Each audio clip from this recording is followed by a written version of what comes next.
Iran নেতানিয়াহুকে আতঙ্কিত করে তুলেছে। তার বাড়ির বাইরে ক্যামেরা স্থাপন করেছে। হত্যার চেষ্টার দাবির মধ্যে ইরানের একজন জ্যেষ্ঠ সংসদ সদস্যের বিশাল প্রকাশ। পেজেশকিয়ান আরাকচিকে হত্যার ষড়যন্ত্রের পর প্রতিশোধের প্রস্তুতি নিচ্ছে তেহরান। যুদ্ধ পুনরায় শুরু না হওয়ার জন্য নেতানিয়াহুকে ইরানের চূড়ান্ত সতর্কীকরণ। উত্তেজনার মধ্যে ইরান সর্বোচ্চ স্তরে ইসরায়েলের নিরাপত্তা লঙ্ঘন করেছে বলে দাবি করেছে। 12 দিনের যুদ্ধের 1 মাস পর একজন জ্যেষ্ঠ ইরানি আইন প্রণেতা ইসরায়েলি প্রধানমন্ত্রীকে ভয় দেখিয়ে একটি বার্তা দিয়েছেন।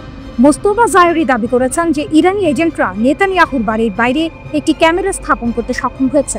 ইরানি সংসদ সদস্যের বিস্ফোরক দাবিটি 29 জুলাই ইরান ইন্টারন্যাশনাল রিপোর্ট করেছে। জায়েরি ইরানি সংসদের জাতীয় নিরাপত্তা ও বৈদেশিক নীতি কমিটির সদস্য।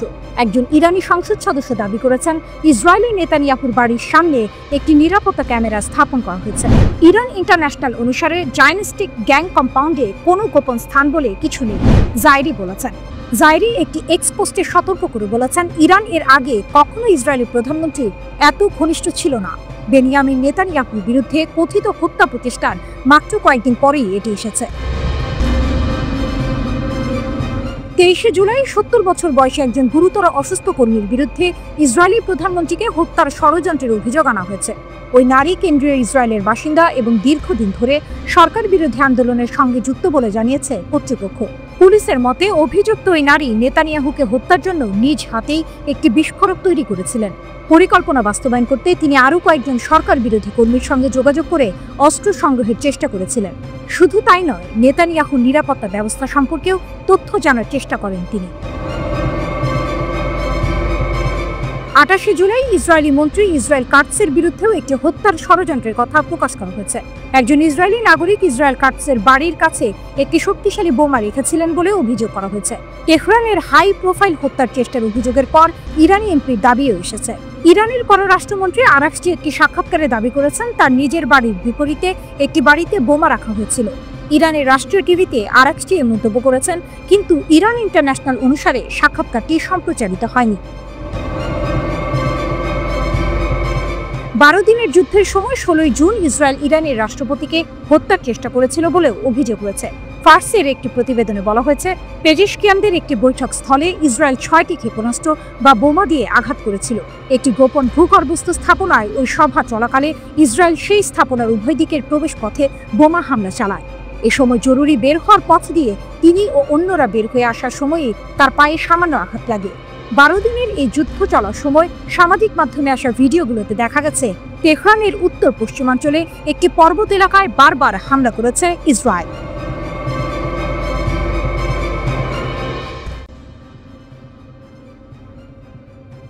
যে গোপন ফোন কল মধ্যপ্রাচ্যের ইতিহাস পাল্টে দিল। যুদ্ধের সবচেয়ে গুরুত্বপূর্ণ মুহূর্তটা রণক্ষেত্রে ছিল না, ছিল রিয়াদের এক শীতাতপ নিয়ন্ত্রিত রাজপ্রাসাদে। পেন্টাগন থেকে আসা একটি টপ সিক্রেট ফোন কলের অপর প্রান্তে ছিল চরম আকুতি। ইসরায়েলের আকাশসীমা তখন ইরানের ক্ষেপণাস্ত্রের আগুনে জ্বলছে, আর বিশ্বের সবচেয়ে শক্তিশালী সেনাবাহিনী খুব করে চাইছে তাদের নিজেদেরই বিক্রি করা অস্ত্র ধার দেওয়ার জন্য। কিন্তু অপর প্রান্ত থেকে যে উত্তরটি এসেছিল তা ছিল পারমাণবিক বোমার চেয়ে শক্তিশালী, এক অবিশ্বাস্য না। গত জুনে ইরান ইসরায়েল সংঘাতের সময় এক অভূতপূর্ব দৃশ্য দেখেছিল বিশ্ব। ইসরায়েলের গর্ব আয়রন ডোম থেকে শুরু করে মার্কিন থার্ড এবং অ্যারো ডিফেন্স সিস্টেম সবকিছুকে ছিন্ন ভিন্ন করে দিচ্ছিল ইরানের নিখুঁত ব্যালিস্টিক ক্ষেপণাস্ত্র। বৃষ্টির মতো ছুটে আসা এই ক্ষেপণাস্ত্র রুখতে গিয়ে ইসরায়েল এবং পেন্টাগনের ভান্ডার প্রায় শূন্য হয়ে আসে। মার্কিন রণতরী থেকে ছোড়া SM-3 মিসাইলও এই আগুনের বৃষ্টি থামাতে পারছিল না। ঠিক তখনই চরম হতাশার মুহূর্তে যুক্তরাষ্ট্র তার পুরনো মিত্র সৌদি আরবের দ্বারস্থ হয়। অনুরোধ ছিল সহজ, ইসরায়েলকে বাঁচাতে আপনাদের হাতে থাকা মার্কিন প্যাট্রিয়ট মিসাইল ডিফেন্স সিস্টেমগুলো ধার দিয়ে। যুক্তরাষ্ট্র বোঝানোর চেষ্টা করে ইরান শুধু ইসরায়েল নয়, সৌদি আরবের জন্য হুমকি। কিন্তু রিয়াদ সেই অনুরোধে কর্ণপাত করেনি। সৌদি আরবের এই না কোনো আবেগপ্রসূত সিদ্ধান্ত ছিল না, ছিল বরফ শীতল এক হিসাবের ফল। প্রথমবারের মতো সৌদি শাসকরা নিজের চোখে দেখেছিল মার্কিন যুক্তরাষ্ট্রের দেয়া নিরাপত্তা প্রতিশ্রুতির দেয়াল কতটা ঠুনকো। তারা দেখছিল যে ইসরায়েলকে অপ্রতিরোধ্য ভাবা হতো, ইরানের বুদ্ধিদীপ্ত কৌশলের সামনে তার প্রযুক্তিগত অহংকার চূর্ণ বিচূর্ণ হয়ে যাচ্ছে। ইরান কেবল ক্ষেপণাস্ত্র ছুটছিল না, তারা যুক্তরাষ্ট্র ও ইসরায়েলের প্রতিরক্ষা ব্যবস্থার দুর্বলতাকে কাজে লাগিয়ে এমন পরিমাণে হামলা চালাচ্ছিল যা প্রতিরোধ করা অসম্ভব হয়ে পড়েছিল। সৌদি আরব বুঝতে পেরেছিল আজ যদি তারা ইসরায়েলকে বাঁচাতে নিজেদের অস্ত্র তুলে দেয় তাহলে কাল ইরানের পরবর্তী লক্ষ্যবস্তু হবে রিয়াদ এবং তাদের রক্ষা করার মতো কেউ থাকবে না। এই একটি ঘটনাই ওয়াশিংটনের প্রতি তাদের বিশ্বাসের কফিনে শেষ পেরেক ঠুকে দেয়। শুধু সৌদি আরব নয়, সংযুক্ত আরব আমিরাতও একই পথ অনুসরণ করে। ইরান এই সংঘাতে শুধু ইসরায়েলের 5টি সামরিক ঘাঁটিতে আঘাত হানেনি, তারা তার চেয়েও বড় কিছু অর্জন করেছে। তারা মধ্যপ্রাচ্যে আমেরিকার ক্ষমতার মিথকে ভেঙে দিয়েছে। এই যুদ্ধ প্রমাণ করেছে ইরানের সামরিক শক্তি এখন এমন এক পর্যায়ে পৌঁছেছে যে আমেরিকার সবচেয়ে কাছের মিত্ররাও এখন নিজেদের নিরাপত্তার জন্য ওয়াশিংটনের ওপর ভরসা করতে ভয় পাচ্ছে। সুতরাং ইরানের সবচেয়ে বড় জয় কোনো শহরে ক্ষেপণাস্ত্র আঘাত হানা নয়, বরং রিয়াদ এবং আবু ধাবির রাজপ্রাসাদে যুক্তরাষ্ট্রের অনুরোধ প্রত্যাখ্যান করানোর মাধ্যমে মধ্যপ্রাচ্যের ক্ষমতার ভারসাম্যে এক নতুন সূর্যোদয় ঘটানো, যেখান থেকে জন্ম নিয়েছে এক নতুন অধ্যায়, যেখানে আরব দেশগুলো নিজেদের পথ নিজেরাই তৈরি করবে, ওয়াশিংটনের কথায় নয়।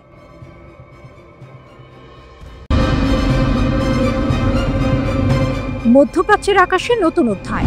রুশ ঢালে অপ্রতিরোধ ইরান। তেল আবিব থেকে ওয়াশিংটন, বিশ্বের তাবড় তাবড় সামরিক হেডকোয়ার্টারের মনিটরে ভেসে ওঠা একটি লাল বিন্দু সব হিসেব উল্টে দেবে। এতদিন যে ইসরায়েলি F-35 স্টেলথ ফাইটারকে আকাশের অপ্রতিরোধ শিকারী বলে মনে করা হতো, সেটিই এখন শিকারে পরিণত হবে। ইরানের মরুভূমির আকাশে এক নীরব প্রহরী জেগে উঠেছে, যার অদৃশ্য জাল ভেদ করা প্রায় অসম্ভব। খেলা ঘুরে গেছে। ইরানের পারমাণবিক কর্মসূচির প্রাণকেন্দ্র ইস্পাহানের আকাশ এখন আর আগের মতো নেই। গত 26 জুলাই মরুভূমির বুক চিরে যখন একটি মিসাইল আকাশে গর্জে উঠল, তখন তা শুধু একটি পরীক্ষা ছিল না, ছিল মধ্যপ্রাচ্যের ক্ষমতার ভারসাম্যে একটি ভূ রাজনৈতিক ভূমিকম্পের ঘোষণা। এটি ছিল রাশিয়ার কিংবদন্তি তুল্য S-400 ট্রায়াঙ্গ এয়ার ডিফেন্স সিস্টেমের প্রথম অপারেশনাল পরীক্ষা, যা এখন ইরানের হাতে। মস্কোর এই পদক্ষেপ নিছক কোনো সামরিক চুক্তি নয়, এটি একটি মাস্টার স্ট্রোক। অত্যন্ত গোপনে রাশিয়ান Il-76 পরিবহন বিমানে করে এই মারাত্মক সিস্টেমের বিভিন্ন অংশ তেহরানে এসে পৌঁছায়। রাশিয়া আনুষ্ঠানিকভাবে মুখে কুলুপ এঁটেছে, যা এই ঘটনাকে আরও রহস্যময় এবং ভয়ঙ্কর করে তুলেছে। S-400 শুধু একটি মিসাইল সিস্টেম নয়, এটি প্রায় 400 কিলোমিটার পর্যন্ত বিস্তৃত এক দুর্ভেদ্য দুর্গ।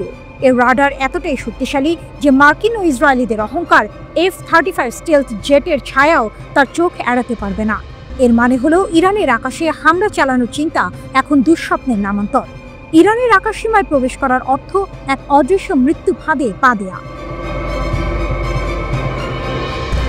কিন্তু প্রশ্ন হলো, রাশিয়া হঠাৎ কেন তার সবচেয়ে উন্নত প্রতিরক্ষা ব্যবস্থা ইরানকে দিল? এখানেই লুকিয়ে আছে আসল টুইস্ট। এটি কোনো উপহার নয়, বরং ইরানের এক শীতল প্রতিশোধ এবং ভূ রাজনৈতিক দাবা খেলার চূড়ান্ত চাল। বেশ কিছুদিন ধরেই রাশিয়ার কাছ থেকে Su-35 যুদ্ধ বিমান পাওয়ার কথা ছিল ইরানের, কিন্তু মস্কো সেই প্রতিশ্রুতি পূরণে দেরি করছিল। সহ্য করতে না পেরে তেহরান তার ধৈর্যের শেষ সীমায় পৌঁছে যায়। তারা মস্কোকে একটি স্পষ্ট বার্তা দেয়, হয় প্রতিশ্রুত যুদ্ধ বিমান দিন, না হলে আমাদের আকাশ রক্ষার জন্য আরও শক্তিশালী কিছু চাই। চাপের মুখে রাশিয়া তার তুরুপের তাস S-400 ইরানের হাতে তুলে দিতে বাধ্য হয়। এটি প্রমাণ করে ইরান এখন আর রাশিয়ার দাবার ঘুঁটি নয়, বরং নিজেই একজন শক্তিশালী খেলোয়াড়, যে প্রয়োজনে রাশিয়ার মতো পরাশক্তিকেও তার দাবি মানতে বাধ্য করতে পারে। এই একটি পদক্ষেপের মাধ্যমে ইরান এবং রাশিয়া যৌথভাবে মধ্যপ্রাচ্যে নিজেদের শক্তির এক নতুন বলয় তৈরি করেছে। ইরানের হাতে এখন এমন এক ঢাল, যা তার পারমাণবিক স্থাপনাগুলোকে যে কোনো হামলা থেকে রক্ষা করবে। অন্যদিকে রাশিয়া তার মিত্রকে শক্তিশালী করে এই অঞ্চলে মার্কিন ও ইসরায়েলি প্রভাবকে সরাসরি চ্যালেঞ্জ জানিয়েছে। মধ্যপ্রাচ্যের দাবা বোর্ডের পুরনো সব চাল এখন অচল। বিশ্ব এখন রুদ্ধশ্বাসে অপেক্ষা করছে এই নতুন চালের জবাবে ইসরায়েল এবং আমেরিকা তাদের পরবর্তী পদক্ষেপ কি নেয়। তবে একটি বিষয় স্পষ্ট, ইরানের আকাশ আর কারো খেলার মাঠ নয়।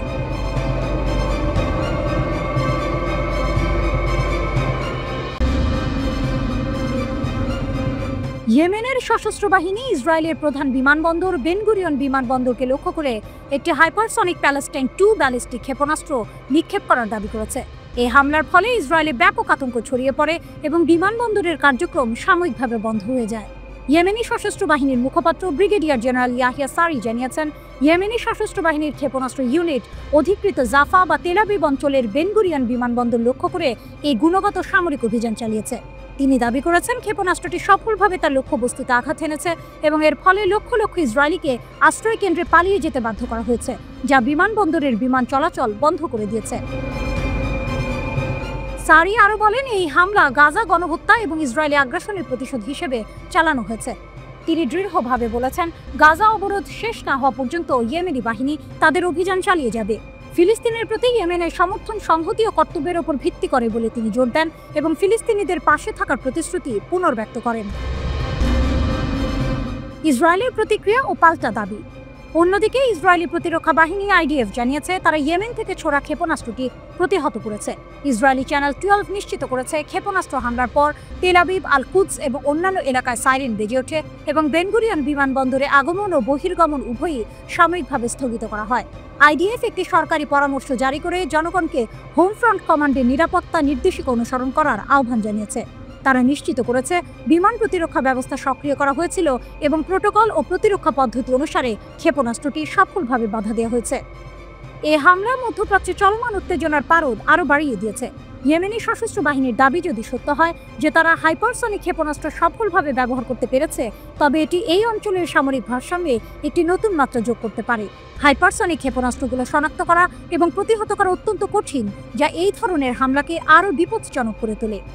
যদিও ইসরায়েল ক্ষেপণাস্ত্রটি প্রতিহত করার দাবি করেছে, তবে এই ঘটনাটি তাদের আকাশ প্রতিরক্ষা ব্যবস্থার কার্যকারিতা এবং ভবিষ্যৎ হুমকির মুখে তাদের প্রস্তুতি নিয়ে নতুন করে আলোচনা শুরু করেছে। গাজায় চলমান মানবিক সংকটের প্রেক্ষাপটে দখলদার ইসরায়েলের বিরুদ্ধে সামরিক অভিযান আরও জোরদার করার ঘোষণা দিয়েছে ইয়েমেনের সশস্ত্র বাহিনী।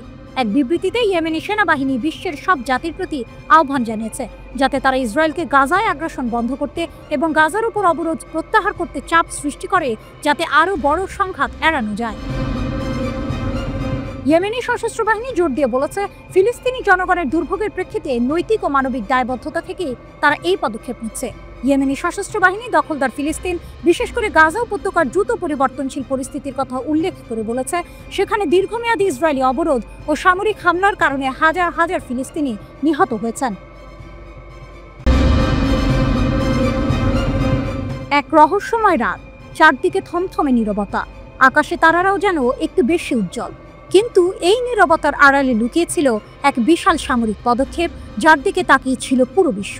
প্রশ্ন একটাই, রাশিয়া কি শেষ পর্যন্ত ইরানকে তাদের সবচেয়ে মারাত্মক অস্ত্র S-400 ক্ষেপণাস্ত্র ব্যবস্থা দিয়ে ফেলল?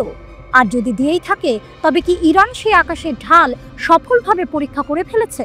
এর পেছনে কি রয়েছে ইসরায়েলের সাথে এক রক্তক্ষয়ী যুদ্ধের পর পুতিনের এক গোপন চাল, কিংবা দ্বিতীয় কোনো সর্বাত্মক যুদ্ধের আগে ইসরায়েলের জন্য এটি পুতিনের এক অপ্রত্যাশিত চমক?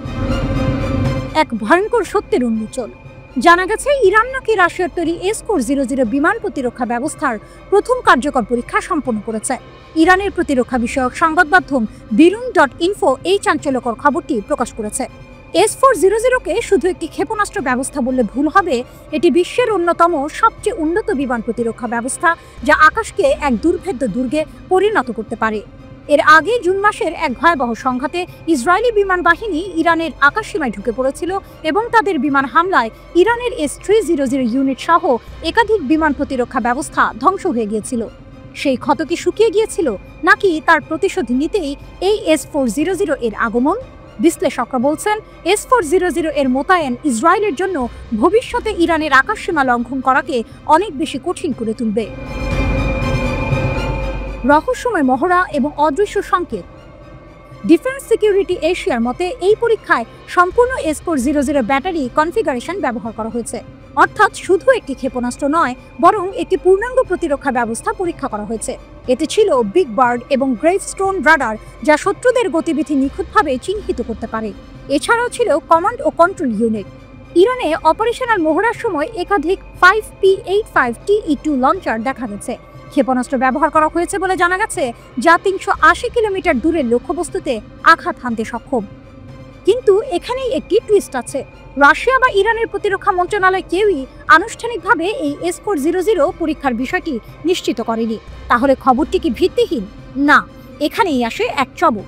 ওপেন সোর্স ইন্টেলিজেন্স OSINT সূত্রগুলো জানিয়েছে তারা এমন কিছু রাডার নির্গমন শনাক্ত করেছে যা S400 সিস্টেমের প্রোফাইলের সাথে হুবহু মিলে যায়।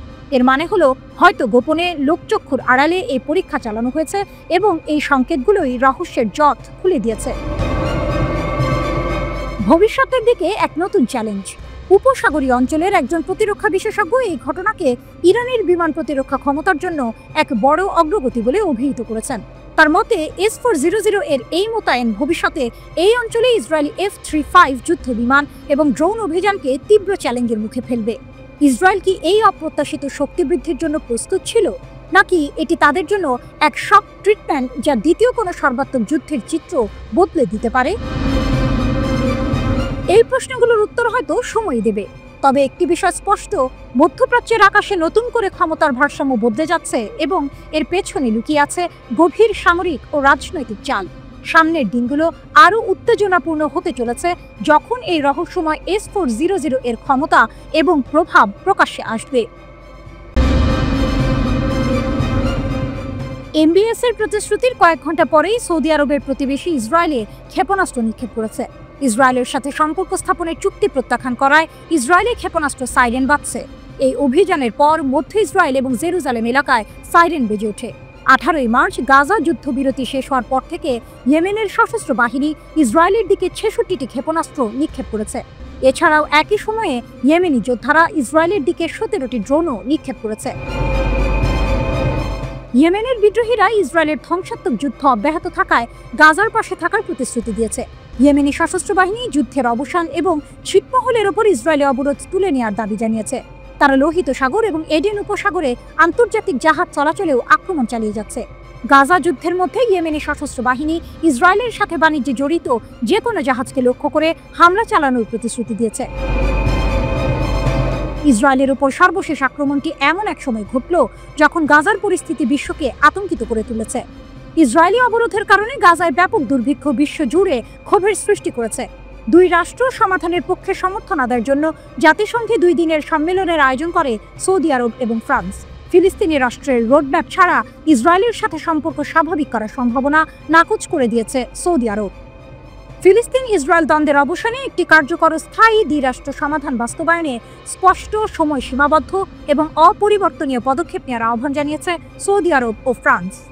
রিয়াদ ও প্যারিসের যৌথ উদ্যোগে প্রকাশিত এক ঘোষণাপত্রে গাজায় 21 মাস ধরে চলা যুদ্ধ অবসানের মধ্য দিয়ে সমাধান প্রক্রিয়া শুরু করার কথা বলা হয়েছে। ঘোষণাপত্রে বলা হয়েছে, যুদ্ধবিরতির পরপরই গাজায় একটি অস্থায়ী প্রশাসনিক কমিটি গঠন করতে হবে যা ফিলিস্তিনি কর্তৃপক্ষের আওতায় পরিচালিত হবে। সেই সঙ্গে জাতিসংঘ নিরাপত্তা পরিষদের ম্যান্ডেটভুক্ত একটি আন্তর্জাতিক স্থিতিশীলতা মিশন মোতায়েনের প্রস্তাব দেওয়া হয়েছে। এই মিশনে অংশ নিতে আগ্রহ প্রকাশ করেছে বেশ কয়েকটি রাষ্ট্র। এদিকে দীর্ঘদিন অবরুদ্ধ ফিলিস্তিনের গাজা উপত্যকার ক্ষুধার্ত ও দুর্দশাগ্রস্ত মানুষের জন্য মানবিক সহায়তা পাঠিয়েছে সৌদি আরব। 30 জুলাই সকালে রাফা ক্রসিং দিয়ে 6টি ট্রাকে করে এসব সহায়তা গাজায় প্রবেশ করে। আরব নিউজ জানিয়েছে, সৌদি বাদশাহ সালমানের মানবিক সহায়তা ও ত্রাণ কেন্দ্রকে এস রিলিভের তত্ত্বাবধানে এই সহায়তা পাঠানো হয়েছে। ট্রাকগুলোতে প্রধানত খাদ্য সামগ্রী ছিল, যা গাজার ক্ষুধার্ত জনগণের জন্য অত্যন্ত প্রয়োজনীয় বলে বিবেচিত। ইসরায়েলের টানা বর্বর হামলার কারণে গাজা এখন ভয়াবহ মানবিক সংকটে পড়েছে। সেখানে বহু মানুষ খাদ্য, চিকিৎসা ও নিরাপত্তাহীনতার মধ্যে দিন পার করছেন। আন্তর্জাতিক মহলের চাপের মুখে সম্প্রতি সীমিত আকারে গাজায় ত্রাণবাহী ট্রাক প্রবেশের অনুমতি দিচ্ছে ইসরায়েল। তবে সেসব সহায়তা বিপুল চাহিদার তুলনায় খুবই কম। 2023 সালের 7 অক্টোবর থেকে দখলদার ইসরায়েলের বর্বর অভিযান শুরু হয় গাজায়। এখন পর্যন্ত ওই হামলায় 60,000-এর বেশি মানুষ নিহত হয়েছেন এবং আহত হয়েছেন প্রায় 1.5 লাখ।